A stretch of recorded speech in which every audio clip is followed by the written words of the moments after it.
Hello everyone, welcome back to my channel again. आज का topic है कंप्यूटर नेटवर्क। आज हम जानेंगे कंप्यूटर नेटवर्क के बारे में फुल डिटेल्स में।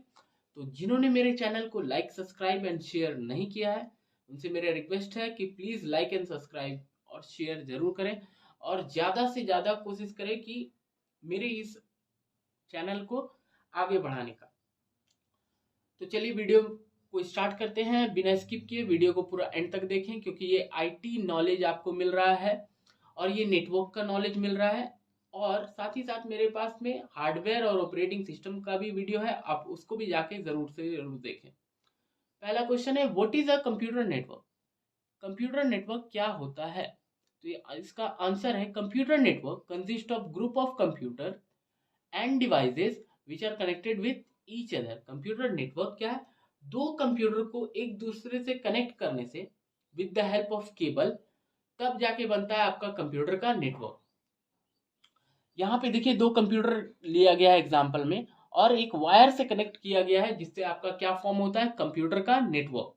ठीक है, तो कंप्यूटर नेटवर्क फॉर्म करने के लिए, क्रिएट करने के लिए आपको मिनिमम कितना कंप्यूटर्स चाहिए या लैपटॉप्स चाहिए? दो। ठीक है, तभी जाके आप एक कंप्यूटर नेटवर्क क्रिएट कर सकते हैं। अब चलिए हम लोग जानते हैं कि कंप्यूटर नेटवर्क तो हम लोग क्रिएट कर लिए, ठीक है, लेकिन कंप्यूटर नेटवर्क को क्रिएट करने का जरूरत हमें क्यों पड़ रहा है? तो why we need computer network, हम लोगों को कंप्यूटर का नेटवर्क का जरूरत क्यों पड़ा? तो यहाँ पे बोल रहा है, computer network allows the computers to communicate with each other and share resources which include information, software and peripheral devices such as printers, scanners। क्या बोला कि कंप्यूटर नेटवर्क हम लोग को परमिशन देता है या अलाउ करता है, ठीक है, जिसका थ्रू से हम लोग क्या कर सकते हैं? अपना कोई भी टाइप का डेटा को, कोई भी इंफॉर्मेशन को एक कंप्यूटर से दूसरा कंप्यूटर में शेयर कर सकते हैं। देखिए यहाँ पे कोई भी तरह का इंफॉर्मेशन को PC1 से PC2 में शेयर किया जा रहा है। ये कब होगा? जब आप एक दूसरे से जुड़े हुए रहेंगे। ठीक है, मतलब आप एक नेटवर्क में रहेंगे तभी आप डेटा को शेयर कर सकते हैं। आपको डेटा को शेयर करने के लिए नेटवर्क में रहना बहुत जरूरी है। तो ये समझ में आ गया कि हम लोग को कंप्यूटर नेटवर्क का जरूरत क्यों पड़ रहा है। इसलिए पड़ रहा है ताकि हम लोग अपना डेटा को शेयर कर सके। ठीक है, देखिए मैंने बहुत ही इजी वे में समझाया है, उम्मीद करता हूं आपको समझ में आएगा। अगर आपको कोई भी प्रॉब्लम होता है, you can ask me in my comment section, feel free to ask. Okay, अब चलिए जानते हैं एक लाइव एग्जांपल का थ्रू से कि किस तरीके से डेटा को शेयर किया जाता है नेटवर्क में। अभी तक तो हम लोगों ने जाना कि डायरेक्ट ये होता है, ये जो आपको दिख रहा है ना और ये जो दिख रहा है, ये दोनों क्या है? वायर का थ्रू से कनेक्टेड है। ठीक है, वायर का थ्रू से कनेक्टेड है, मतलब डायरेक्टली कनेक्टेड है। यहाँ पे और यहाँ पे इंटरनेट का जरूरत नहीं पड़ेगा, क्योंकि ये दोनों लोकल में है। लोकल मतलब लैन में है, लोकल एरिया नेटवर्क कहते हैं इसको। ठीक है, आसपास में है ना, तो लैन कहेंगे इसको, लोकल एरिया नेटवर्क। ठीक है, यहाँ पे इंटरनेट का जरूरत आपको नहीं पड़ने वाला है। अब चलिए जानते हैं कि ये तो समझ में आ गया कि आप डायरेक्टली कनेक्टेड थे, यहाँ पे आप लैन से कनेक्टेड थे, यहाँ पे इंटरनेट का आपको जरूरत नहीं पड़ा। ठीक है, ऐसा नहीं है कि आपको लैन में आपको इंटरनेट का जरूरत नहीं पड़ेगा। चलिए जानते हैं, आगे बताएंगे हम।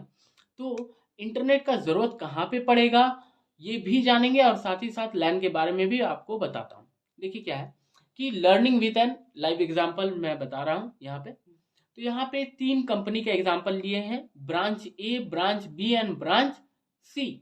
ठीक है, अब ये बिल्डिंग ए है, मतलब ऑफिस ए है, ये बी ऑफिस है और ये सी ऑफिस है। बी ऑफिस बोलिए चाहे बिल्डिंग ए बी सी बोलिए।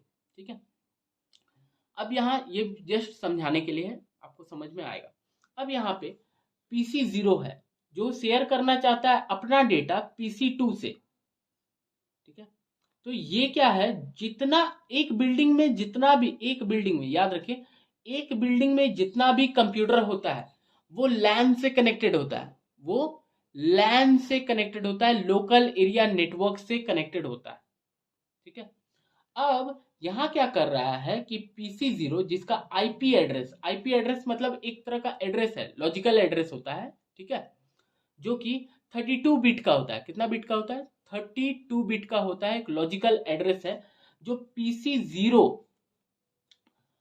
के पास में है। अब ये आईपी एड्रेस इसके पास में या लॉजिकल एड्रेस इसके पास में क्यों है? देखिए, अगर आप कोई भी टाइप का डेटा को शेयर करना चाहते हैं तो आपका खुद का एड्रेस होना चाहिए, और दूसरा जिसको शेयर करना चाहते हैं उसका डेटा होना चाहिए। एक और एग्जांपल से समझते हैं। फॉर एग्जांपल कि आप किसी को कोई लेटर देना चाहते हो, ठीक है, तो लेटर देने के लिए क्या करते हैं, आप अपना लिखते हैं ना एड्रेस, और जहां भेजना चाहते हैं उसका भी एड्रेस लिखते हैं, ठीक है, तभी तो वो आपका जो लेटर है या जो चिट्ठी है वो वन टू अनदर पर्सन तक पहुंचता है, ठीक है। तो PC0 अगर भेजना चाह रहा है तो उसका आईपी एड्रेस ये है। अब ये स्विच से कनेक्टेड है। स्विच से क्यों कनेक्टेड रहता है ये बताते हैं। देखिए, एक लैन में हो सकता है 20 कंप्यूटर। अब 20 कंप्यूटर राउटर से आप डायरेक्टली जोड़ नहीं सकते। राउटर से जोड़ने के लिए आपको स्विच का जरूरत पड़ेगा, क्योंकि राउटर में उतना सारा पोर्ट नहीं होता है। RJ45 पोर्ट का बात कर रहे हैं, ठीक है। तो क्या करते हैं हम लोग, PC0 जो है और PC1 है, यहाँ पे मान लीजिए कि 10 कंप्यूटर है, तो 10 कंप्यूटर को राउटर से डायरेक्टली आप जोड़ नहीं सकते। उसके लिए हम लोग को चाहिए क्या? स्विच। स्विच किससे कनेक्टेड है? स्विच में क्या है? पोर्ट है, जो क्या करा रहा है कि आपका जितना भी कंप्यूटर है सबको स्विच क्या करा रहा है, जितना भी 10 कंप्यूटर है, 20 कंप्यूटर है, सबको स्विच क्या कराएगा? राउटर से कनेक्ट करता है। अब राउटर का क्या काम होता है ये तो समझ में आ गया कि स्विच क्या करता है। आप कह सकते हैं कि ये आपको कनेक्ट करने देता है, कनेक्शन देता है, ठीक है।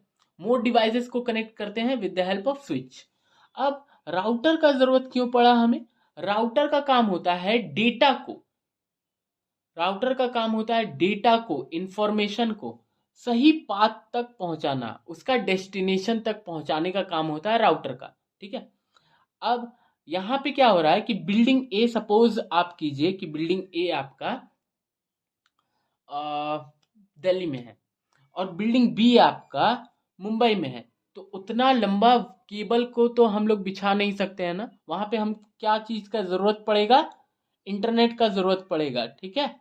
तो क्या हुआ, PC0 अपना आईपी एड्रेस का थ्रू से कोई डेटा को शेयर किया, कहाँ गया? स्विच का थ्रू से होते हुए राउटर में गया। राउटर से आपका ये कौन सा राउटर होगा? ये आपका पब्लिक राउटर में गया, ठीक है। अभी आप इतना समझे कि पब्लिक राउटर में गया। पब्लिक राउटर क्या किया कि जो मुंबई वाला जो है आपका ऑफिस, उस राउटर में इंफॉर्मेशन को सेंड करेगा, स्विच से होते हुए कहाँ आएगा? PC2 के पास आएगा। कैसे आएगा? इसको कैसे पता कि PC2 के पास आना है? क्योंकि उसके पास में क्या था? उसका आईपी एड्रेस था 192.168.0.10 ने भेजा। किसको भेजा था?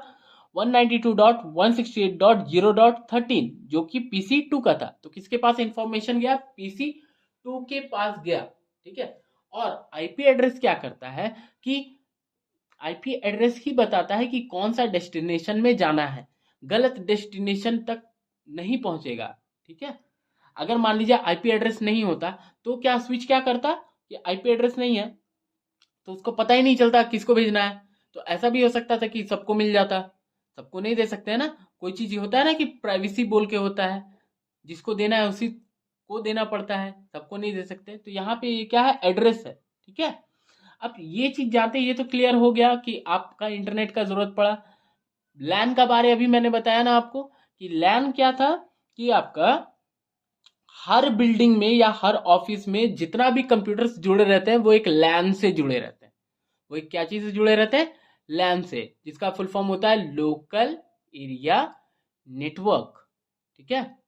ओके, यहां तक समझ में आ गया किस तरीके से शेयर कर रहे हैं। अब अगर मान लीजिए ये तीनों बिल्डिंग ए या ऑफिस ए, ऑफिस बी, ऑफिस सी, तीनों का क्या है कि एक सर्वर है। सर्वर क्यों होता है? देखिए, सर्वर का काम होता है सर्व करना। सर्व करने के साथ सर्व मतलब देना, ठीक है। सिर्फ देता नहीं है, वो स्टोर भी करता है। तो मान लीजिए कि आपका ऑफिस ए जो है, ऑफिस बी और ऑफिस सी अपना डेटा को कहाँ पे रखेगा? परमानेंटली कहाँ पे रखता है? वो परमानेंटली रखता है अपना सर्वर में डेटा को स्टोर करके रखता है, जहां से डेटा कभी भी डिलीट नहीं होगा। क्यों डिलीट नहीं होगा?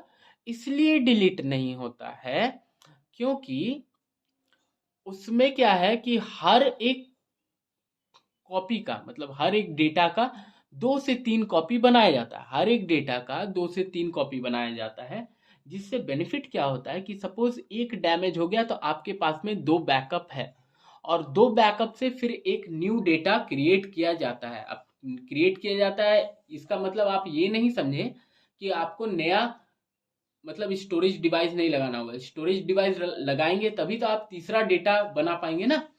बनाने का क्या फायदा होता है कि आपको वो डेटा परमानेंटली आपके पास में रहता है। तो उम्मीद करता हूँ आज का मेरा वीडियो आपको बहुत अच्छे से समझ में आया होगा। ये चीज यहाँ पे जितना भी कुछ दिया हुआ है सब कुछ समझ में आया होगा। अगर आपको कोई भी प्रॉब्लम होता है, feel free to ask me. और मिलते हैं अपने नेक्स्ट वीडियो में। Till then watch all of my videos. Thank you.